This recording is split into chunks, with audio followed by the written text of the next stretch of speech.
Hello guys, welcome back to my channel. Amasata in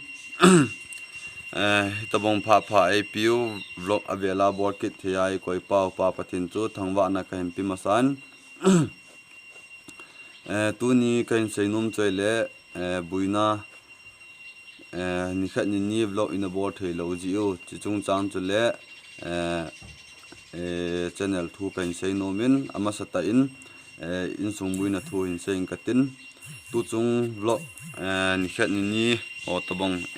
ni thum ho tabong vlog in a board thei lo na ji u chu hin sei lang in sunga dam mo na kho ta khat anom kha ta ja chu imacha hong ki bui pi zo ta lo hi in ji chun mi pi ho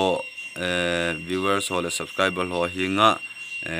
na ngai thim naw khen thum sa in chuting jong le anin a channel chung changa kan seinum chu biham tia le no ho gin chat pha lo be in no ho ngai lu na le pathin ngai lu na pathin lung si na kana changin gin chat pha lo in 1k var subscriber kana mu thei tan ji chun ho zo si jal chunga KIPA thu kan seyin chuting jong le muntina loi la pai supi ula naw youtuber min thang ta te hon jong thei top sun aina ki thu pi win comment ho jong ni him bo pi ji win cho zo si jalin jong na chung chiwa khat khat na minu pha hi jong lang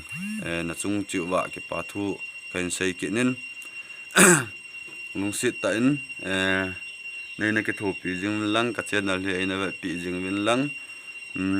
kia dinga a PHATCHUM khat asu ro thei te ya tu jong le na ho dinga jong num ta INBOL do zom jing theina ding win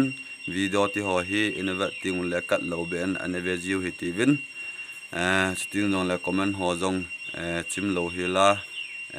INBOL pi jing diu win jong pakai minin kain tim kinin jong le comedy hi han lang gospel lam hi han lang la lam pong hi han lang ipilam pong hi jong le mu bong han lang hi jong le i bor thei sunu chu aban bana pathin damnai ni pi na wa le INBOL zom jing diu hin tin mi pi hon jong nga la lo hela lungning ta in nga jing diu hin tin kin jong ka zo chana pan ka hin la jing ding no dang thil PHATCHUM kha be om do theina ding ke adinga jong thil PHATCHUM kha be om do theina dinga panila hom chi diu he ti chu pakai mena ka hin tit na nom hin tin ka sei hil ka sei walo ma le ki ngai da mu tin i sei kha ho zo siu chu iki ngai lut che na diu le iki thu hom che iki thu thei na diu win ki ngai lut che thei na diu win pathin win pathei bu pi taw han ka KIPA